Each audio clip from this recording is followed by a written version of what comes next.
What if the best way to build a new space station was to begin with an old space station?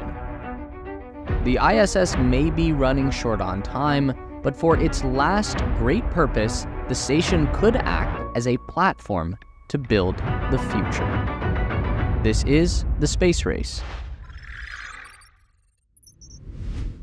Is the Axiom station actually a next-generation Space Phoenix, or is it more like the ISS version 2.0? The biggest advantage given to Axiom is this ability to construct their new station on the back of the existing space station. Axiom will be the first and only private company allowed to dock their own module to the ISS. That is happening in 2026, and then each subsequent year, Axiom will deliver an additional module until they've literally built a self-sufficient space station that can simply kick off from the old one like a baby bird leaving a nest, except in this case, the nest is going to plummet into Earth's atmosphere and incinerate. Now, that begs the question, how come this one company gets such a sweet and exclusive deal? The thing about Axiom is that they are kind of like the Nepo baby of private spaceflight companies. So, most of these new generation aerospace startups are founded by strapping young lads who are eager to change the world and rewrite the outer space playbook. Looking at the team roster for Axiom Space, and the first thing you'll see is old guys. Not that there's anything wrong with that, but it's kind of worth noting that the people in charge of the new space station are the same people who were in charge of the old space station. Axiom is led by this guy, Michael Suffredini, who previously worked for NASA and served as the program manager for the International Space Station from 2005 to 2015, and he personally oversaw the station's transition from assembly to operation and commercial utilization. And Axiom co-founder Dr. Cam Ghaffarian was the head of NASA's second largest engineering services contractor, responsible for training NASA astronauts and handling operation of the ISS. Moving down the list, you can see that most of the Axiom leadership are former NASA executives who have migrated over to the private sector, who now have the unique opportunity to build a whole new space station on top of the old space station that they already built 20 years ago. Again, not that there's anything wrong with that, and honestly, when talking about spaceflight, we do have a tendency to undervalue experience and overvalue ambition. But anyway, that's an interesting part of the story that doesn't get mentioned very often. The most exciting thing about Axiom Space is that they already have a lot of work in progress. While most other space station concepts are stuck in the computer rendering phase, Axiom has begun construction of their first module that will operate in low Earth orbit. That is a big head start. HAB-1 is expected to launch as early as late 2025, but more likely will be sometime in 2026.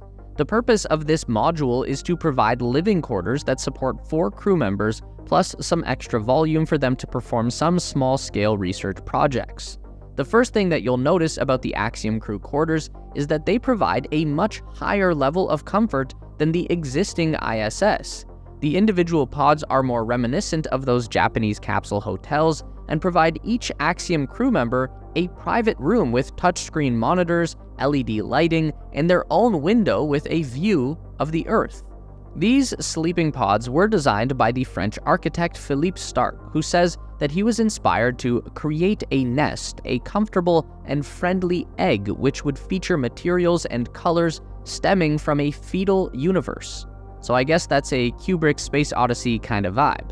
Starck goes on to say the walls are sprinkled with hundreds of nano LEDs with changing colors as a continuation to the view of the universe through the large windows.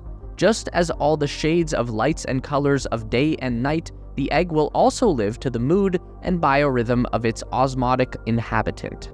Whatever that means, I'm not exactly sure, but it does sound cool.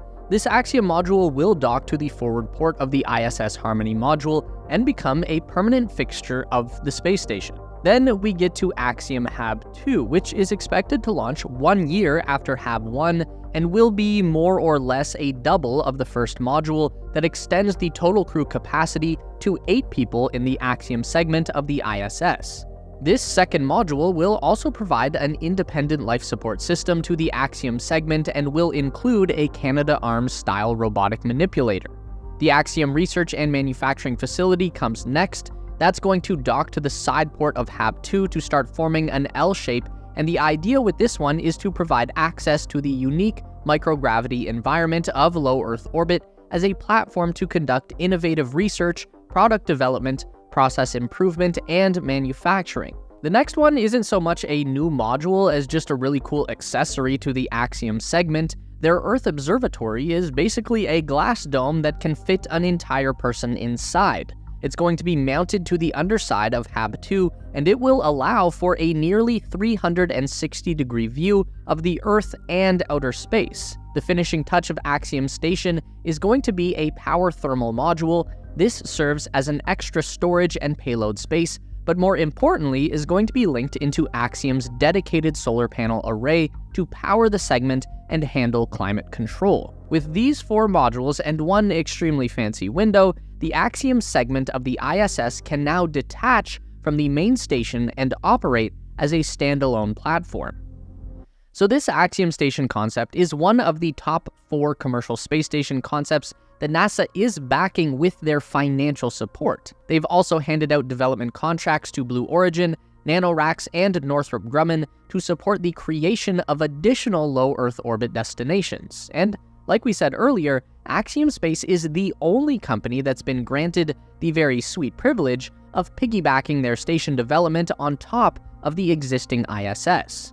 NASA needs to ensure that they have a future platform for operating in low Earth orbit. The ISS is already stretched past its best before date, and they are really looking at 2030 as the time when it will finally need to be decommissioned and deorbited. So NASA is ready to embrace the commercial space industry, but at the same time, they kinda need to make sure that their own interests are being given priority. No one knows how someone like Blue Origin is going to run a space station. It's gonna be a brand new frontier.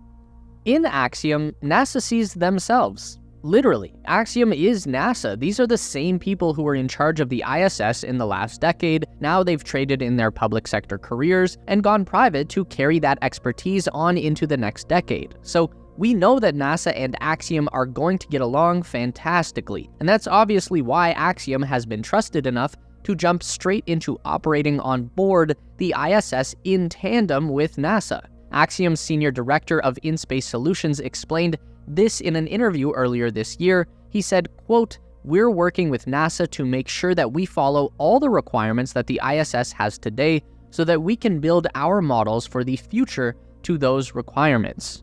So it's also no surprise that Axiom was the first private company to fly a crew of private citizens to the ISS aboard AX-1 in April 2021, and they did the same mission again in May of this year with AX-2, an 8-day privately funded excursion to the ISS. To accomplish this, Axiom is leveraging a partnership with SpaceX to use the Crew Dragon vehicle and Falcon 9 rocket. So, who are these people going to space and what are they doing up there? Axiom has made a point to ensure that their private space tourists aren't just up there getting in the way or treating the ISS like a space hotel. The crew of AX-1 included 1 experienced NASA astronaut serving as mission commander, along with 3 paying customers: a real estate entrepreneur, Larry Connor, Canadian investment CEO Mark Pathy, and Israeli investor Eitan Stibbe, each of whom reportedly paid $55 million for a spot. Their week in space was occupied with completing 25 research experiments developed for microgravity and up to a dozen pre- and post-flight experiments. Each very rich man was allowed to bring along research projects that were relevant to their particular interest and philanthropy. So it is a way of getting important experiments into space that may have never gotten the opportunity otherwise. AX-2 was a slightly more diverse group. In addition to their former astronaut mission commander, this flight included John Schaffner, who is a very wealthy race car driver who wanted to pilot a spaceship. But this flight also brought Ali Al-Karni and Rayana Barnawi, who are members of the Saudi Space Commission. So these private missions are actually helping to expand international access to outer space, which is pretty cool. And Axiom themselves actually get to learn a lot from these week-long excursions to the ISS. They are using their customers as test subjects to monitor the effect of life in space on, I guess, what you might call normal people. So astronauts are basically the top 1% of human beings, ultra smart, ultra capable, physically fit, healthy, disciplined. They have the right stuff, as goes the term coined by author Tom Wolfe, who wrote the book on the Apollo program.